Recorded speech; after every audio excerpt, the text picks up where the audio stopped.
Polestar's first fully electric volume model, the Polestar 2, is a premium performance fastback EV that delivers a very Swedish-style alternative in the segment for compact to mid-sized electric models. Its style is individual, its driving dynamics claim to be surprising, and its core values are right on point for these enviro-conscious times.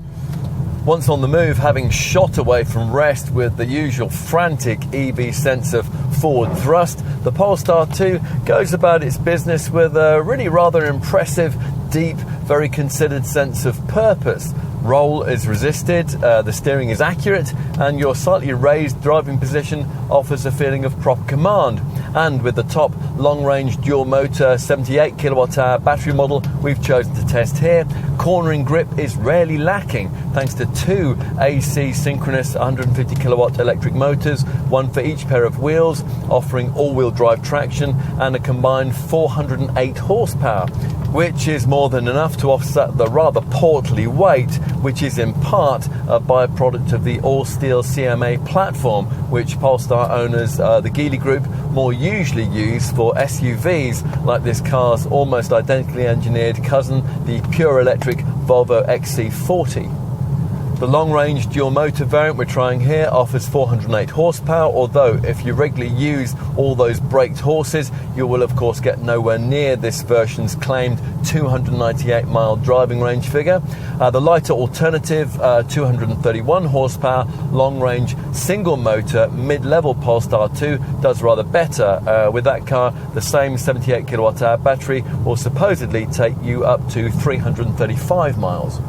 If longer trips are less of an issue, then the cheapest option is the base 224 horsepower standard range single motor derivative, which uses a smaller 64 kilowatt hour battery, which offers a range of up to 273 miles. On all models, a drive part of the central screen allows you to alter steering feel and the level of retardation from the car's one pedal drive brake regeneration system.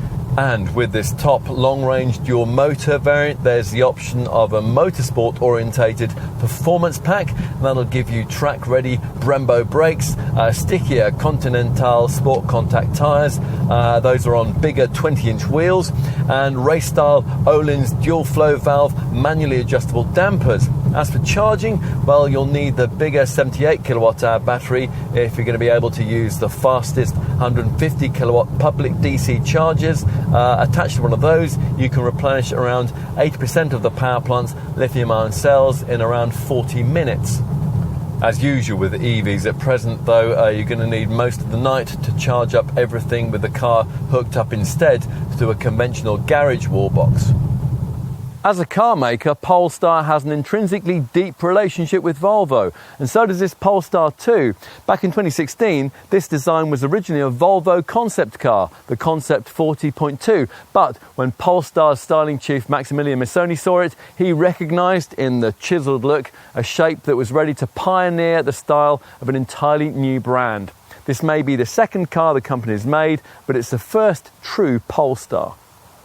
The tall, chunky proportions certainly couldn't be more different from the sleek, globular shape of a rival Tesla. In fact, it doesn't really look like anything else at all, which is what you might most like about it. In theory, it is a 5-door fastback, but it sits on the compact modular architecture platform of a Volvo XC40 SUV, hence the high-sided look, which Polestar likes to describe with words like urban and robotic. From the side, you might consider that the 2.7 metre wheelbase is rather too short for the 4.6 metre body length, and adding this rather cheap-looking battery output sticker behind the front wheel arch is unnecessary, but the profile's lovely. It's embellished by blacked-out windscreen pillars which flow into the cantilevered roof. The rear perspective is equally arresting, with strips of LED lighting that curl around the lower tailgate like Salvador Dali's moustache. Getting in and activating the car requires nothing more than you should have the key in your pocket, but it's a rather cheap looking square black thing, so you might prefer instead to download the appropriate Polestar app so the whole entry and start thing can be handled by your smartphone instead. It's a vegan interior, apparently, and if you don't happen to be a vegan, you may view the prospect of that with all the enthusiasm that you might muster for a trip to your local meat-free restaurant. But actually, once you're inside, well, it's all rather nice, providing you happen to like the whole pared-back Scandinavian vibe that this car wants to draw you into. The things that you most commonly interact with, like this curiously shaped gear lever and the screen graphics, they're all bespoke. Shared componentry with Volvo, that's really been kept down to a minimum. And the overall feeling is of a cabin that, rather refreshingly, isn't derivative of anything else in the segment.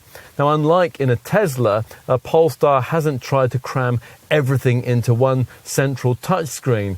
Thankfully, a configurable 12.3-inch progressive instrument display is provided here too, but you are still going to be using this 11.15-inch portrait format middle monitor rather a lot, so it's just as well that thanks to its uber sophisticated Google Android Automotive operating system, it's one of the best that you'll find on any car at any price.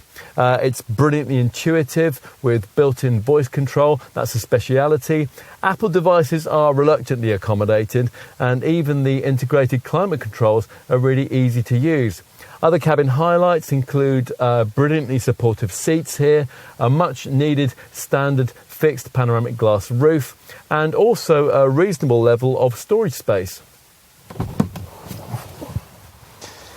Okay, time to take a look in the rear. Now the door opens nice and wide. And it shuts again with a quality thunk. But you're not going to want to share the rear part of this cabin with more than one other adult because of the protruding height of this central tunnel that you think this car wouldn't need because it doesn't have to house a conventional transmission system, but which is necessary here to house some of the lithium-ion battery cells positioned underneath you.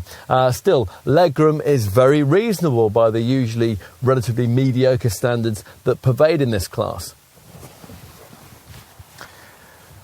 We'll finish by taking a look at the boot, the hatch for which, as you'd want, is power operated and embellished as standard with a swipe function, so you can wave your foot beneath the bumper like that and open it if you're approaching the car all laden down with bags. The capacity revealed, 364 litres, is some way down on what you get from a rival Tesla Model 3 at 542 litres, or something conventional like, say, a BMW 3 Series at 480. But those two cars are saloons, and this is a hatch, so here you get a more versatile loading space. We like the Polestar 2, and it couldn't be more different from arguably its closest rival, the Tesla Model 3. That's an EV that slightly awkwardly embraces the current eco-zeitgeist. Yes, it is easy to sneer at Polestar's environmental mission statement to drive progress and create a better future, a future that's sustainable, hassle-free and strikingly beautiful. But we can't help liking the way that this car has delivered its electric remit with Volvo-style pragmatism. There's no big fuss about superbike-style acceleration times or about how it can charge in next to no time from rapid charging stations that you'll hardly ever come across. It doesn't even mess about with a pointless SUV configuration. Instead, the Polestar 2 simply gets on with delivering what is arguably the most complete EV experience in the £40,000 to £50,000 price bracket. It has a Tesla-like feel of innovation, a Mercedes EQC-like feel of quality, and a Jaguar I-Pace-like feel of sporting purpose, all with rare, unique branding and packaging. Choosing one of these would be a step into the unknown, but we can see why you might.